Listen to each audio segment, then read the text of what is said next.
Hello friends. Financial year 2021-22 and होने वाला है।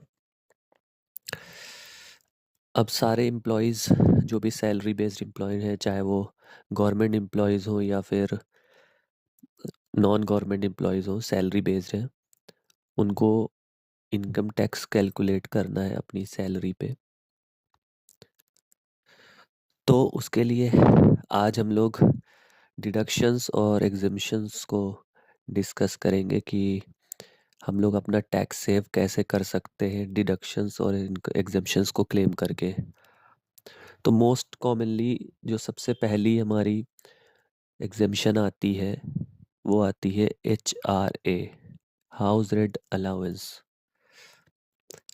हमारी जो सैलरी होती है वो 3 पार्ट में ऑलमोस्ट डिवाइड होती है। बेसिक सैलरी, इसमें HRA होता है और DA होता है। 3 पार्ट में हमारी सैलरी होती है। तो ये जो HRA होता है, अगर हम किसी रेंट पे मकान लेके रह रहे हैं तो वो कितना,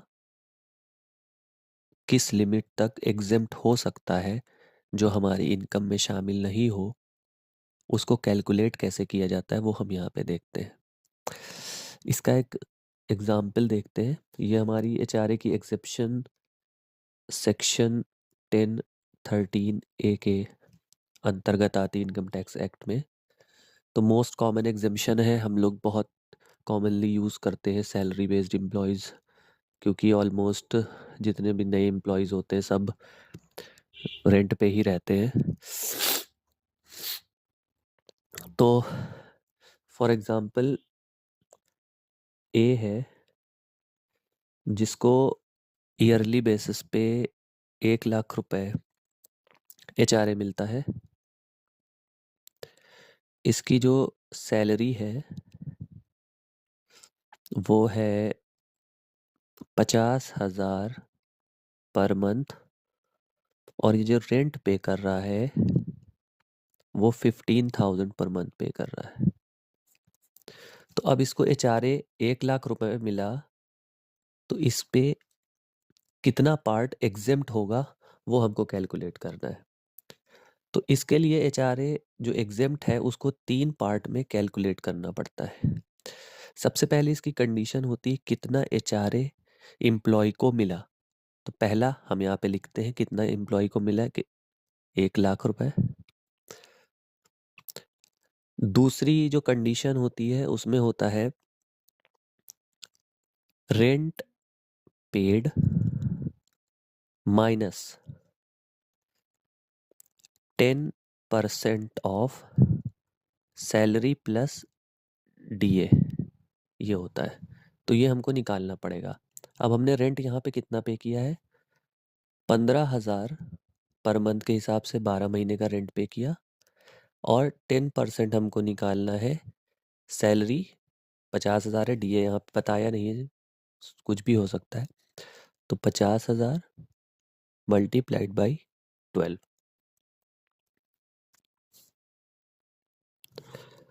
तो हम इसको कैलकुलेट कर लेते हैं। ये आ जाएगा हमारा 1,80,000 माइनस 10% ऑफ 6 लाख आ जाएगा 60,000।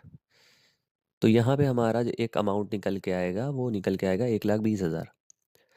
और तीसरे स्टेप में होता है, अगर आप मेट्रो सिटी में रह रहे हैं तो 50% आपका बेसिक और DA का, और अगर नॉन मेट्रो सिटीज़ में रह रहे हैं तो 40%। तो यहाँ पे हम आते हैं नॉन मेट्रो सिटीज़ में हम लोग रह रहे हैं तो 40% ऑफ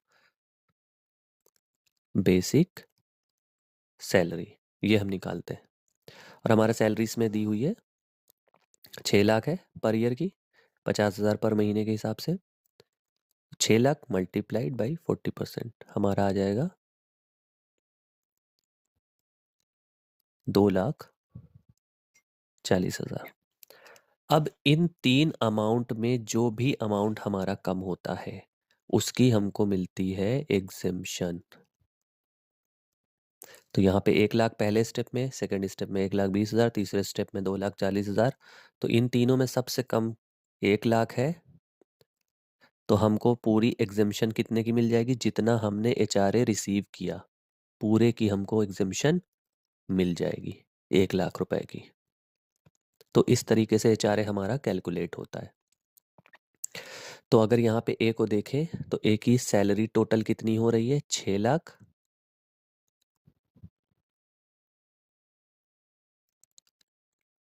सैलरी टोटल 6 लाख।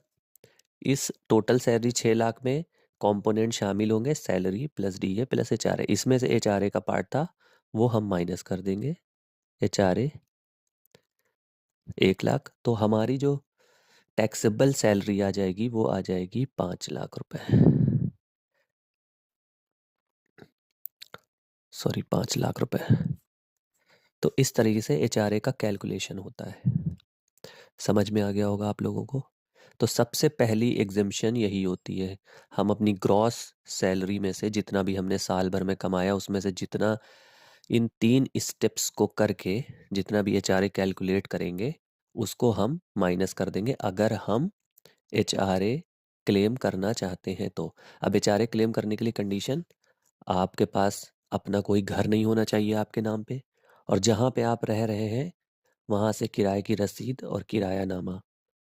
और बेहतर ये होगा कि आप चेक से या अकाउंट के द्वारा अपना रेंट पे करें ताकि आपके पास फ्यूचर में प्रूफ हो।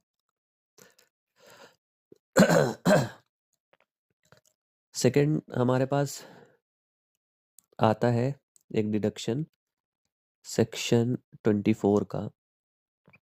ये भी बहुत कॉमन है, interest payment on home loan. कि हमने हाउसिंग फाइनेंस करा रखा है और हम सैलरीड एम्प्लॉयड हैं, तो हम होम लोन पे जो इंटरेस्ट और प्रिंसिपल पे करते हैं उसका डिडक्शन हमको कैसे मिलेगा? अच्छा, ये डिडक्शन है और वो एग्जेम्पशन था। हमारा जो दूसरा डिडक्शन है वो सेक्शन 24 में इंटरेस्ट का जो पेमेंट किया जाता है होम लोन के ऊपर उसका डिडक्शन होता है। ये भी एक बहुत कॉमन डिडक्शन है जो क्लेम करते हैं एम्प्लॉयज़, जिसका जो मैक्सिमम अमाउंट है, अधिकतम अमाउंट जो क्लेम किया जा सकता है वो होता है 2 लाख रुपए पर ईयर। ये सिर्फ इंटरेस्ट का अमाउंट है। इसी से रिलेटेड एक सेक्शन आता है, सेक्शन 80EE। यहाँ पे भी आपको इंटरेस्ट का जो पेमेंट होम लोन पे किया गया है उसका डिडक्शन मिलता है, और वो डिडक्शन होता है 50,000 का। मतलब 2 लाख तो आपको यहाँ पे मिलेंगे और 50,000 आपको 80EE में मिलेंगे अगर आपने जो होम लोन लिया है जिस बिल्डिंग को बनवाने के लिए उसकी वैल्यू 50 लाख से कम है, और जो लोन लिया गया है उसकी वैल्यू 35 लाख से कम है, और आपके पास कोई अपना घर नहीं है। मतलब अगर आपका ये फर्स्ट हाउस है और जो इसकी वैल्यूएशन है वो 50 लाख से कम है और लोन का जो अमाउंट है वो 35 लाख से कम है, तो आप इंटरेस्ट का एक साल में मैक्सिमम 2.5 लाख रुपए क्लेम कर सकते हैं। 2 लाख रुपए आप क्लेम करेंगे सेक्शन 24 में और 50,000 आप क्लेम करेंगे सेक्शन 80EE में। तो आज दो एग्जिम्पशंस के बारे में, एक एग्जिम्पशन और एक डिडक्शन के बारे में आपको बताया है। एक हाउस रेंट अलाउंस और दूसरा है interest payment on home loan. Next video जब प्रिपेयर करेंगे तो उसमें सेक्शन 80C से रिलेटेड जितनी डिडक्शन है उनको डिस्कस करेंगे ताकि क्लियर हो सके कि हमारी सैलरी से कितना टैक्स हम लोग बचा सकते हैं। Thank you.